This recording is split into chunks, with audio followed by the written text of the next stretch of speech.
Hello dear students, as usual I am Navneel Gaud from Tagore School Parvatsar and we are studying our 4th class EVS book in this video. इस video में हम लोग study कर रहे हैं हमारी 4th class की EVS book. As you know we are studying our first lesson. हम लोग स्टडी कर रहे हैं हमारा lesson number 1 and we have completed the lesson. और ये जो फर्स्ट लेसन है वो हम लोग कंप्लीट कर चुके हैं and we have also completed the most of question answers of this lesson. इस लेसन के ज़्यादातर क्वेश्चन आंसर हम लोग कर चुके हैं पिछले वीडियो में. I hope you have also completed these question answer in your notebooks. और मुझे आशा है कि आपने भी अपनी नोटबुक्स में ये क्वेश्चन आंसर कंप्लीट कर लिए होंगे. We have completed up to page number 9 in our previous video. पिछले वीडियो में हम लोग पेज नंबर 9 तक का वर्क कर चुके हैं and you have also completed this work in your notebook. और आपने भी कर लिया होगा यहाँ तक का written work. Dear students, we have to do today the next question answer of this lesson. आज हमें करना है इस लेसन के अगले question answer. The next question is HOTS. अगला जो क्वेश्चन है वो हॉट्स का है. यहाँ पर आपको 1 लाइन ब्लैंक लीव करते हुए लिखना है हॉट्स. हॉट्स यानी गर्मा गर्म या खास बातें इस लेसन की. तो ये भी एक क्वेश्चन है. There can be many reasons. There का मतलब है, वैसे देयर यानी वहाँ होता है, लेकिन देयर का मतलब कई जगह पर किसी चीज़ के होने या नहीं होने के लिए भी आता है. और यहाँ पर इसीलिए आया हुआ है देयर का मतलब वहाँ नहीं है. देयर कैन बी हो सकते हैं मैनी रीजन्स कई कारण फॉर द चेंज बदलाव के इन फैमिली स्ट्रक्चर. फैमिली के स्ट्रक्चर में, फैमिली के स्ट्रक्चर में चेंज के कई रीजन्स हो सकते हैं, कई कारण हो सकते हैं. Think about some more. Think यानी सोचें, अबाउट यानी बारे में, सम यानी सम मोर यानी कुछ और के बारे में. कुछ और के बारे में भी सोचें. रीजन्स यानी कारणों, कुछ और कारणों के बारे में भी सोचें. Other than mentioned in the chapter. Other यानी दूसरे कुछ अन्य कारणों के बारे में सोचें. Than mentioned in the chapter, जो कि चैप्टर में मेंशन किए हुए हैं. मेंशन यानी बताए हुए हैं. इस क्वेश्चन का जो मीनिंग है, जो सेंस है, वो ये है कि इस चैप्टर में आपको फैमिली का स्ट्रक्चर चेंज होने के कई रीजन्स बताए गए हैं. हमने पढ़ा है कि फैमिली में जब कोई नया बच्चा जन्म लेता है तो उसका स्ट्रक्चर चेंज हो जाता है. जब कोई किसी लड़के की शादी होती है तो नई जो दुल्हन घर पे आती है तो फैमिली का स्ट्रक्चर चेंज हो जाता है. इस तरह जब मेंबर को घटते या बढ़ते हैं तो फैमिली का स्ट्रक्चर चेंज हो जाता है. लेकिन यहाँ इस क्वेश्चन में ये कहा जा रहा है कि कुछ और ऐसे नए कारण बताइए, नए जो रीजन बताइए जिनके कारण फैमिली का स्ट्रक्चर चेंज होता है. लेकिन वो रीजन इस बुक में मेंशन नहीं है, यानी इस बुक में, इस लेसन में नहीं आया है वो रीजन. ऐसा कोई रीजन बताइए. तो आपको कुछ रीजन्स ये आप लिख सकते हैं इसके आंसर में. अडॉप्शन यानी गोद लेना. जब हम किसी बच्चे को गोद लेते हैं, कोई जब पेरेंट्स किसी बच्चे को गोद लेते हैं, अडॉप्ट करते हैं, तो उस फैमिली में नया मेंबर इंक्रीज हो जाता है, बढ़ जाता है, तो उसका स्ट्रक्चर चेंज होया हुआ माना जाएगा. तो एक तो अडॉप्शन एक कारण हो सकता है, रीजन हो सकता है जिसके कारण से फैमिली का स्ट्रक्चर चेंज हो सकता है. दूसरा जो रीजन हो सकता है वो है डेथ यानी मृत्यु. अगर फैमिली में किसी की डेथ हो जाती है, मृत्यु हो जाती है, तो भी फैमिली का जो स्ट्रक्चर है वो चेंज हो जाता है.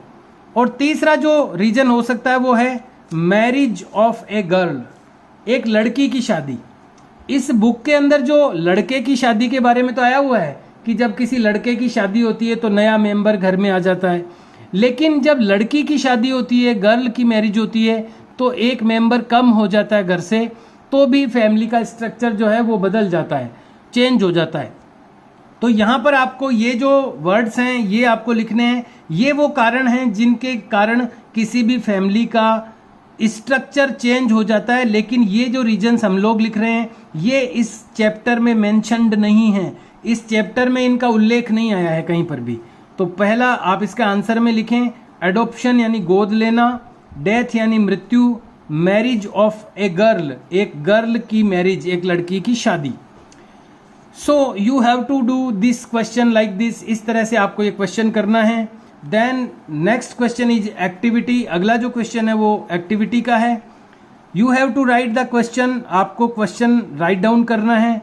राइट द नेम्स, नेम्स लिखें ऑफ द मेंबर्स, सदस्यों के, ऑफ योर इमीडिएट फैमिली, आपकी immediate family, and extended family, आपकी जो इमीडिएट फैमिली है या और जो एक्सटेंडेड फैमिली है उसके जो मेंबर्स है उनके नेम्स लिखिए। अब हम लोग जानते हैं, हमने इस लेसन में पढ़ा है कि इमीडिएट फैमिली तो कौन सी होती है और एक्सटेंडेड फैमिली कौन सी होती है। तो सबसे पहले तो आपको ये क्वेश्चन राइट डाउन करना है, उसके बाद एक ऐसी टेबल आपको ड्रॉ करनी है 2 कॉलम की। फर्स्ट कॉलम में आपको लिखना है इमीडिएट फैमिली और सेकंड कॉलम में आपको लिखना है एक्सटेंडेड फैमिली। तो इमीडिएट फैमिली में आपको किन लोगों के नेम्स लिखने हैं? जो आपके साथ रहते हैं, जो आपके घर में रहते हैं, वो आपकी इमीडिएट फैमिली होती है। तो आपके फादर, यहाँ आपको पहले रिलेशन लिख देना चाहिए फादर, फिर ब्रैकेट में आप लिख दो उनका फादर का नेम, फिर 2 नंबर पे मदर, फिर मदर का नेम ब्रैकेट में लिख सकते हैं आप। नंबर 3 पे ब्रदर यानी भाई, भाई का नेम लिख सकते हैं। सिस्टर, सिस्टर का नेम लिख सकते हैं। अगर आपके दादाजी भी आपके साथ रहते हैं तो ग्रैंडफादर, उनका नेम लिख सकते हैं ब्रैकेट में। फिर उसके आगे अगर आपकी दादी जी भी साथ रहती हैं तो ग्रैंड मदर, उनका नेम लिख सकते हैं।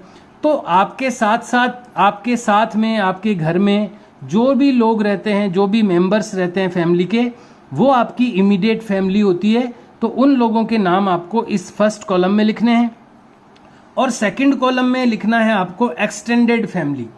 एक्सटेंडेड फैमिली वो होती है जो आपके साथ नहीं रहती है आपके घर में, लेकिन वो आपके रिलेशन में है, आपके रिलेटिव हैं, वो संबंधी है। जैसे आपके चाचा हैं तो आपको यहाँ पर लिखना है अंकल, UNCLE अंकल, और ब्रैकेट में चाचा का नाम लिख दिया। फिर AUNT आंट, चाची का नाम लिख दिया। COUSIN cousin, cousin brother, COUSIN cousin, BROTHER brother, cousin brother यानी चचेरा भाई यानी चाचा का लड़का, उसका नेम लिख दिया। कज़न सिस्टर, चचेरी बहन, चाचा की बच्ची, तो उसका नेम लिख दिया। इसके अलावा आपके मामा, तो maternal uncle, maternal uncle, maternal की स्पेलिंग आपको पहले भी आई हुई है मैटरनल की, तो मैटरनल अंकल आप लिख सकते हैं यहाँ पर। ये मैटरनल की स्पेलिंग है MATERNAL, मैटरनल और साथ में अंकल। तो मैटरनल, मम्मी का जो भी रिलेटिव्स होते हैं, आप लोग जानते हैं मम्मी के जो रिलेटिव्स होते हैं उनको मैटरनल कहा जाता है। तो मैटरनल और अंकल लिख देंगे आप तो मामा जी, उसका मतलब हो जाएगा मामा जी, और मामा जी का नेम लिख सकते हैं आप। ऐसे ही मैटरनल आंट लिखेंगे तो वो हो जाएगी बुआ जी, तो आप बुआ जी का नाम लिख सकते हैं। इसी तरह मैटरनल आंट जो बुआ जी नहीं होगी, सॉरी, मैटरनल आंट तो हो जाएगी आपकी मौसी जी, तो मैटरनल आंट में आप अपनी मौसी जी का नेम लिख सकते हैं। और इसी तरह आप मैटरनल ग्रैंडफादर लिख सकते हैं, नाना जी का नाम। मैटरनल ग्रैंड मदर आप लिख सकते हैं, नानी जी का नाम। तो ये लोग जो आपके साथ नहीं रहते हैं लेकिन आपके रिलेटिव हैं, आपके संबंधी हैं, उनको आप, वो आपकी एक्सटेंडेड फैमिली होती है, विस्तारित परिवार। तो फिर से मैं आपको बता दूं, इमीडिएट फैमिली वो है जो आपके साथ रहते हैं, यानी आपके फादर, आपकी मदर, आपका ब्रदर, आपकी सिस्टर, आपके ग्रैंडफादर, आपकी ग्रैंड मदर, ये तो हैं सब आपके इमीडिएट फैमिली। और एक्सटेंडेड फैमिली में आपके अंकल, आंट, आपकी मैटरनल, आपके मैटरनल अंकल, मैटरनल अंकल यानी मामा जी, और देखो अंकल यानी तो चाचा जी हो गया, और मैटरनल अंकल यानी मामा जी। ऐसे ही आंट का मतलब हो गया चाची, और मैटरनल आंट का मतलब हो गया मौसी। इसी तरह मैटरनल ग्रैंडफादर का मतलब हो गया नाना जी, और मैटरनल ग्रैंड मदर का हो गया नानी जी। तो ये आपकी मैटरनल जो फैमिली होती है जो आपके साथ नहीं रहती है, वो एक्सटेंडेड फैमिली में आएगी। तो इस तरह से आप ज़्यादा नहीं, 5 तो आपको लिखने हैं इमीडिएट फैमिली के मेंबर, और 5 लिखने हैं आपको एक्सटेंडेड फैमिली के मेंबर। पहले आप उनका रिलेशन लिख दें कि वो आपके क्या लगते हैं, फिर ब्रैकेट में उनका नाम लिख दें, नाम के आगे मिस्टर या मिसेज लगाएं। मिस्टर के लिए कैपिटल एम और आर लगा के डॉट लगाना है, मिसेज के लिए M capital M R S लिख करके डॉट लगाना है। तो इस तरह से ये क्वेश्चन आपको राइट डाउन करना है। Now you have to do the question number 2। आपको क्वेश्चन नंबर 2 करना है। योर फैमिली, आपका जो परिवार है, इज गोइंग टू ऑर्गेनाइज, वो ऑर्गेनाइज करने जा रहा है, ऑर्गेनाइज यानी आयोजित करने जा रहा है, ए बर्थडे पार्टी, एक जन्मदिन की पार्टी, फॉर योर कज़न, आपके चचेरे भाई के लिए। आपकी जो फैमिली है वो आपके कज़न के लिए यानी आपके चचेरे भाई के लिए एक बर्थडे पार्टी ऑर्गेनाइज करने जा रही है। मेक ए लिस्ट, एक लिस्ट बनाइए, ऑफ द गेस्ट्स, उन मेहमानों की, गेस्ट की, हु विल बी इन्वाइटेड, जिनको इन्वाइट किया जाएगा, टू द पार्टी, पार्टी में। तो जब बर्थडे पार्टी होती है तो फिर किनको इन्वाइट किया जाता है ये आपको सोचना पड़ेगा। तो यहाँ पर मैंने कुछ सजेशंस लिखे हैं, तो आपके इसके आंसर में आप लिख सकते हैं number 1, friends of my cousin, मेरे कज़न के फ्रेंड्स को बुलाया जाएगा। भाई जिसकी बर्थडे है, जिसका बर्थडे है उसके दोस्तों को तो बुलाया ही जाएगा, तो इसलिए सबसे पहला हो गया फ्रेंड्स ऑफ माय कज़न, मेरे कज़न के दोस्तों को बुलाया जाएगा। नंबर 2, फ्रेंड्स ऑफ माइन, मेरे दोस्तों को बुलाया जाएगा। नंबर 3, नेबर्स यानी पड़ोसियों को बुलाया जाएगा। तो और भी आप इसमें ऐड कर सकते हैं नंबर 4 पे, नंबर 5 पे, कि आप अपने किसी भी घर में अगर कोई बच्चा है, उसकी बर्थडे पार्टी है, तो आप किन को बुलाएंगे, तो उनके नेम आप और ऐड कर सकते हैं। अदरवाइज ये जो 3 मैंने सजेशंस दिए हैं, सुझाव दिए हैं, वो आपको लिखने हैं। Now it is the last life skill box for us. ये अब अंतिम है इस लेसन का, लाइफ स्किल यानी जीवन जीने की कला। ये केवल स्टडी करने के लिए है या कुछ ओरल डिस्कशन के लिए है। आइए इसको रीड करते हैं। मैनी चिल्ड्रन, बहुत से बच्चे, आर ऑर्फन्ड, अनाथ हो जाते हैं, ड्यूरिंग नेचुरल डिजास्टर्स, प्राकृतिक आपदाओं के कारण के दौरान, सच एज अर्थक्वेक्स, जैसे भूकंप, फ्लड्स यानी बाढ़, एंड सुनामीज, और सुनामी के दौरान। यानी जो नेचुरल डिजास्टर्स होते हैं, प्राकृतिक आपदाएं होती है, उनके दौरान कई जो बच्चे होते हैं वो ऑर्फन हो जाते हैं यानी अनाथ हो जाते हैं, वो अपने माता पिता को खो देते हैं। तो ऐसे जो बच्चे होते हैं उनको ऑर्फन चाइल्ड कहते हैं, अनाथ बच्चे। और कौन कौन सी डिजास्टर के कारण से होते हैं, तो अर्थक्वेक का मतलब होता है भूकंप के कारण, फ्लड्स यानी बाढ़ के कारण, एंड सुनामी यानी सुनामी के कारण। सुनामी क्या होती है, समुद्र के अंदर बहुत ऊंची ऊंची लहरें उठती है और वो आकर के समुद्र के तट पर बसे हुए गांवों को डुबा देती है, उनको सुनामी कहते हैं। तो ऐसे जो नेचुरल डिजास्टर्स होते हैं, जो प्राकृतिक आपदाएं होती है, उनके कारण कई बच्चे अनाथ हो जाते हैं, ऑर्फन हो जाते हैं। विजिट यानी भ्रमण कीजिए, एन ऑर्फनेज, एक अनाथालय का। अब जहाँ पर ये ऐसे ऑर्फन चाइल्ड रहते हैं, सरकार उनको फिर एक घर में रखती है, सरकारी होता है वो, उसमें सब सुविधाएं सरकार की ओर से होती है, उसको ऑर्फनेज कहते हैं, अनाथालय। तो आपको ये बोला है कि विजिट यानी भ्रमण कीजिए, एन ऑर्फनेज, एक अनाथालय का, इन योर टाउन, आपके टाउन में, आपके शहर में, कस्बे में, विद एन एल्डर, एक बड़े के साथ, अपने परिवार के किसी एल्डर के साथ, किसी बड़े के साथ। अगर आपके शहर में कोई ऑर्फनेज है, कोई अनाथालय है जहां अनाथ बच्चे रहते हैं, तो उसका विजिट कीजिए। तो मैं आपको बताना चाहूँगा कि हमारे यहाँ पर कोई ऑर्फनेज नहीं है, कोई अनाथालय नहीं है। अगला क्या लिखा है, टॉक टू द चिल्ड्रन, बच्चों से बात कीजिए, लिविंग देयर, जो वहाँ रहते हैं। तो जब कोई अपने यहाँ पर है ही नहीं तो हम लोग कहाँ पर जाएंगे और कहाँ किससे बात करेंगे। अब एक जो लास्ट में बात बची है वो ज़रूर हम डिस्कस कर सकते हैं। थिंक यानी सोचिए, हाउ यू कैन हेल्प, कैसे आप हेल्प कर सकते हैं, सच चिल्ड्रन, ऐसे बच्चों की।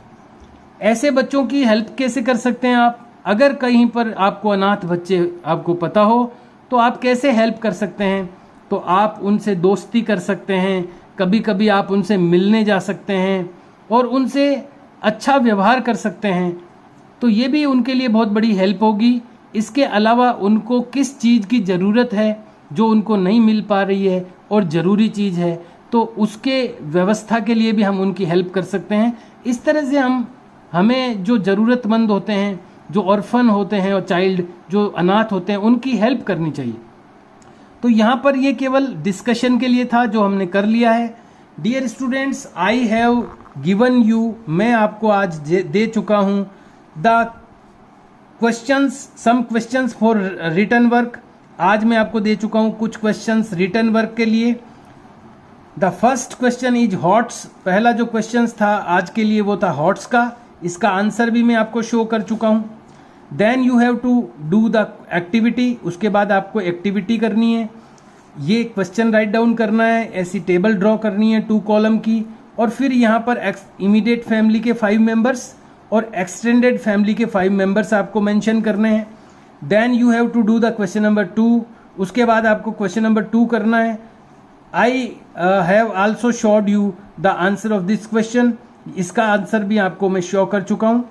And you have not need to do this life skills in return work, ये लाइफ स्किल का जो बॉक्स है ये आपको रिटर्न वर्क में नहीं करना है। So dear students, you have to do all these question answer in your notebook, ये सारे क्वेश्चन आंसर अपनी नोटबुक में आपको करने हैं। And you should try to learn them also, और आपको ये जो भी क्वेश्चन आंसर हैं इनको लर्न करने के लिए भी कोशिश करनी चाहिए। Dear students, do your work in a very good handwriting, बहुत ही सुंदर हैंड राइटिंग में आपको अपना वर्क करना चाहिए, और जो भी वर्क आपका नोटबुक में होता जा रहा है उसको लर्न करने की भी कोशिश करनी चाहिए। You should learn the written work orally and by written practice, आपको मौखिक रूप से भी बोल कर लर्न करना चाहिए, और उनको बिना देखे लिख करके भी रिटन प्रैक्टिस करके भी लर्न करने की कोशिश करनी चाहिए। Because learning is also a main part of any work, किसी भी वर्क का एक महत्वपूर्ण जो हिस्सा होता है वो लर्निंग भी होता है, यानी याद करना भी बहुत महत्वपूर्ण है। Dear students, our next lesson is lesson number 2, organ systems of our body. हमारा जो अगला लेसन है, लेसन नंबर 2, ये है organ systems of our body. Organ का मतलब होता है अंग, सिस्टम्स का मतलब होता है तंत्र, ऑफ यानी का, आवर यानी हमारे, बॉडी यानी शरीर। हमारे शरीर का अंग तंत्र, हमारी जो बॉडी है, हमारा जो शरीर है, उसका जो उसके अंदर बहुत सारे ऑर्गन पाए जाते हैं। ऑर्गन का मतलब होता है अंग। जैसे कुछ अंग तो बाहर से दिखते हैं और कुछ अंग ऐसे होते हैं, कुछ ऑर्गन ऐसे होते हैं जो बॉडी के अंदर होते हैं, वो बाहर से दिखाई नहीं देते। तो ऐसे जो बॉडी के अंदर जो अंग होते हैं, बहुत सारे ऑर्गन मिलकर के एक सिस्टम बनाते हैं। जैसे सांस लेने का एक सिस्टम है, उसमें कोई एक ऑर्गन नहीं है, उसमें कई सारे ऑर्गन मिलकर के ये सांस लेने की जो प्रोसेस है, जो क्रिया है, उसको वो परफॉर्म करते हैं। ऐसे ही भोजन को पचाने के लिए भी कई सारे ऑर्गन मिलकर के काम करते हैं। तो ऐसे जब कई सारे ऑर्गन्स मिलकर के काम करते हैं तो उसको सिस्टम बोलते हैं। तो हमारी बॉडी में कई सारे ऐसे सिस्टम काम करते हैं, जैसे सांस लेने का अलग सिस्टम है, भोजन को पचाने का अलग सिस्टम है, जो पचा हुआ भोजन है उसको शरीर से बाहर निकालने का अलग सिस्टम है। ऐसे ही हमारे खून, हमारा जो शरीर है उसमें अपना जो ब्लड है, खून है, वो बहता रहता है, और हर बॉडी के हर पार्ट तक ऑक्सीजन पहुंचती है, हर बॉडी के पार्ट के अंतिम हिस्से तक भोजन पहुंचता है। तो ये पहुंचाने का भी अपना एक सिस्टम है, सर्कुलेटरी सिस्टम कहते हैं इसको। ऐसे ही हमारी बॉडी के अंदर हड्डियां हैं बहुत सारी, तो ये सारी हड्डियां मिलकर के हमारा शरीर बनता है। तो ये हड्डियों का भी एक पूरा सिस्टम है, इसको स्केलेटल सिस्टम कहते हैं, ये जो कंकाल तंत्र कहते हैं, हड्डियों का सिस्टम। ऐसे ही हमारे शरीर में पूरे में नसें बिछी रहती है, जिनको तंत्रिका तंत्र कहते हैं, यानी हमारे शरीर में कहीं पर भी पिन भी चुभती है ना, तो उसका तुरंत पता लगता है अपने को, और तुरंत अपना हाथ या पांव जो होता है वो हटता है वहाँ से। तो इस तरह ये जो नर्व्स का जो सिस्टम है वो बॉडी के हर कोने तक फैला रहता है, इसको नर्व सिस्टम कहते हैं। ऐसे ही नए बच्चे पैदा करने का जो सिस्टम है वो कहलाता है रिप्रोडक्टिव सिस्टम, कि कोई भी जानवर या मनुष्य अपने जैसे बच्चे पैदा कर सकता है। तो इस बच्चे पैदा करने का भी एक पूरा का पूरा सिस्टम है बॉडी के अंदर। तो कुल मिलाकर अपनी बॉडी में बहुत सारे सिस्टम काम करते रहते हैं जो अलग अलग कामों को करते हैं। हर सिस्टम अलग काम करता है। ऐसे कई सारे सिस्टम होते हैं और एक सिस्टम में एक ऑर्गन नहीं होता है, कई सारे ऑर्गन मिलकर के एक सिस्टम बनाते हैं। तो इस तरह का ये जो बॉडी के अंदर कौन कौन से सिस्टम हैं जो हमारी बॉडी में वर्क करते हैं, इन सब के बारे में हम अपने अगले सेकंड लेसन में पढ़ने वाले हैं, जिसका नाम है organ systems of our body. हमारी बॉडी के ऑर्गन सिस्टम्स, हमारी बॉडी के अंग तंत्र। तो ये इस लेसन में हम लोग बहुत सारे सिस्टम्स के बारे में पढ़ेंगे जो हमारी बॉडी के अंदर वर्क करते हैं, काम करते रहते हैं, और वो अलग अलग सिस्टम अलग अलग काम करते हैं और हमारी बॉडी चलती रहती है। अगर कोई एक भी सिस्टम काम नहीं करे तो हमारी बॉडी पूरी की पूरी बॉडी उससे प्रभावित होती है और पूरी की पूरी बॉडी के काम करने में दिक्कत आ जाती है। तो हम लोग अगले वीडियो में पढ़ेंगे अगला lesson, organ system of our body. Today I have given you some written work for your notebooks. आपकी नोटबुक्स के लिए मैंने आज कुछ रिटर्न वर्क दिया है। You have to complete all this written work in your notebooks. आपको ये सारा रिटर्न वर्क अपनी नोटबुक्स में करना है, in a good handwriting, एक अच्छी हैंडराइटिंग में। We will meet in next video. हम लोग मिलेंगे अगले वीडियो में। Till that, see you and bye.